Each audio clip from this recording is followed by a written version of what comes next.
नमस्कार दोस्तों, जय हिंद। बंगाल में ये क्या हो रहा है? वेस्ट बंगाल में।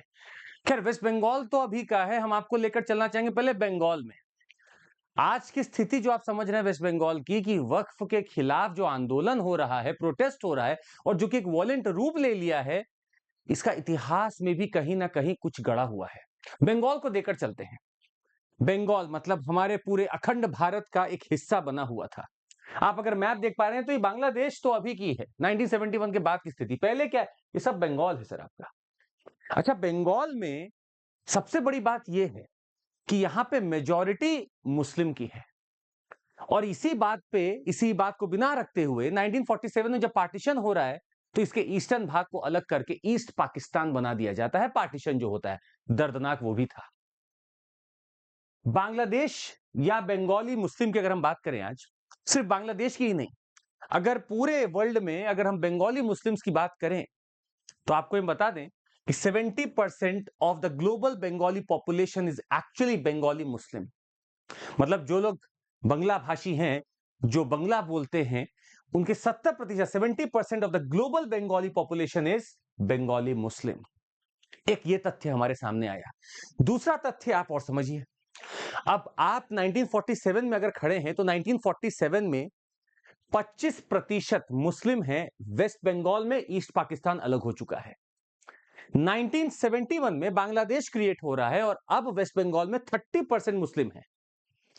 और आज की स्थिति यह है कि हम अगर 2011 सेंसस के आगे आ चुके हों, तो हमें चीफ मिनिस्टर ही वहां की बता रही हैं, एक वो भाषण दे रही थी जहां पे उन्होंने बोला कि हम क्या कर सकते हैं, हमारे यहां तो ही 33% अल्पसंख्यक माइनॉरिटी जो मुस्लिम है वो 33% है। मतलब वेस्ट बंगाल में मुस्लिम की पॉपुलेशन बढ़ती जा रही है और हिंदू पॉपुलेशन जो है वेस्ट बंगाल में वो लगातार कम होती जा रही है।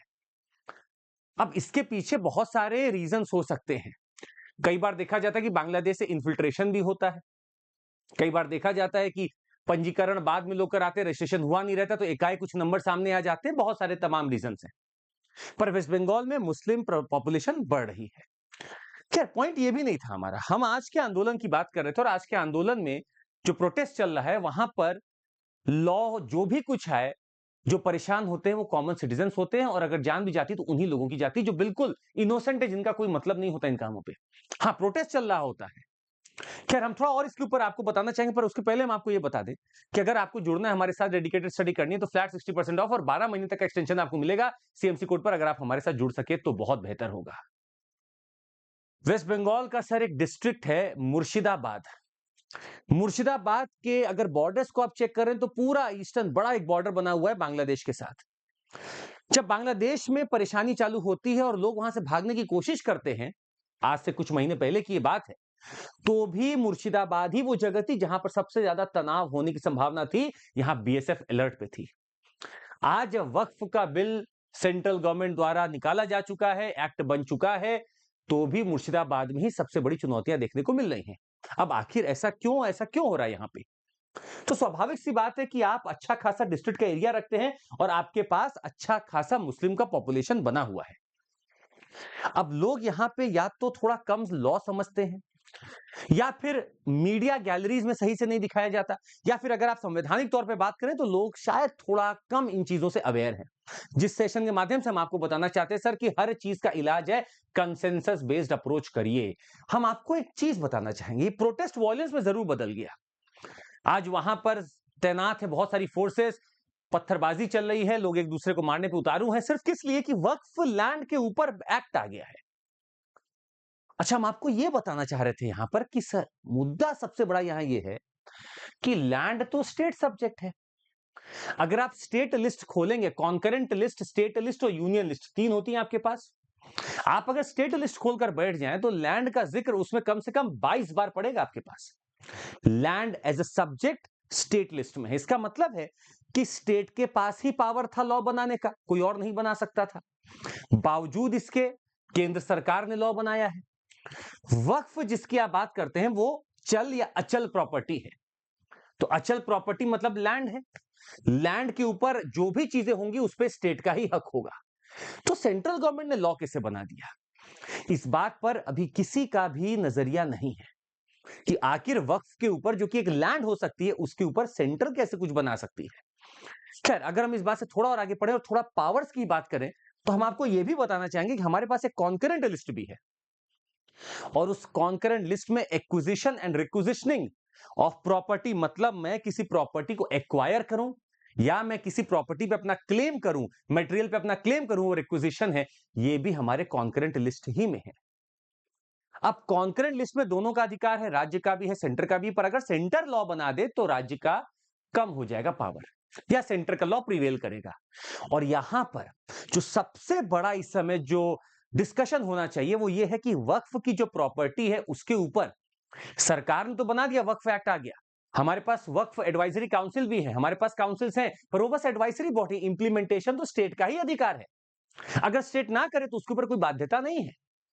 पर अगर एक्विजिशनिंग ऑफ प्रॉपर्टी की बात आएगी, मतलब कोई लैंड को एक्वायर करने की बात आएगी, तो केंद्र सरकार नियम बना सकती है, केंद्र सरकार लॉ पारित कर सकती है। तो यहां पर जो सबसे बड़ा डिस्कशन हुई है कि क्या वक्फ की जमीन अब केंद्र सरकार एक्वायर कर लेगी या केंद्र सरकार के माध्यम से कोई और एक्वायर कर लेगा। ये बात इतनी सी है बस। यहां लॉ का बहुत बड़ा एलिमेंट है, पर लोग यहां इस बात को लेकर इमोशनल हो गए कि सर, हो सकता है हमारे रिलीजियस प्लेसेस को, हमारे पढ़ाने की जगहों को, हमारे इन जगहों को, हमारे दरगाहों पे हो सकता है कि सरकार कुछ करे। अरे आप ये खुद समझिए, वो तो आपका प्रॉपर्टी है। ये तो उन प्रॉपर्टी की बात हो रही थी जो क्लैश में चलती है। डिस्ट्रिक्ट मैजिस्ट्रेट बोलता है ये मेरी प्रॉपर्टी है, वक्फ वाले बोलते हैं मेरी प्रॉपर्टी, उसके ऊपर का निर्णय आना है या हर राज्य में निर्णय होना है, और वहां पर भी हाई कोर्ट्स हैं, वो भी सुनेंगे अब तो बैठ के। तो मुद्दा है कि प्रोटेस्ट से नुकसान आम जनमानस जो है उसी का होता है। ना नेता कभी उतरता है रोड पर, पुलिस भी है वो भी परेशान होगी। तो स्वाभाविक सी बात है, ऐसी चीजों करने कोई फायदा नहीं होगा। आप बेहतर है कि लॉ के दरवाजों को खटखटाएं और लॉफुली बात करें उनसे, तो शायद आपको लॉफुल आंसर भी मिलेगा। हमारी तो यही गुजारिश रहेगी। और रही बात कि वेस्ट बंगाल में मुस्लिम का पॉपुलेशन बहुत बढ़ रहा है, तो यह भी एक कारण है कि वहां पर आज बहुत ज्यादा लोग हैं जो इस प्रोटेस्ट में शामिल हैं। बाकी जगहों पे आप इतना नहीं पाएंगे, पर वेस्ट बंगाल में माइनॉरिटीज सबसे ज्यादा वहां पे हैं, असम में है, त्रिपुरा में है, और यहां पर ऐसे प्रोटेस्ट बहुत देखे जा सकते हैं।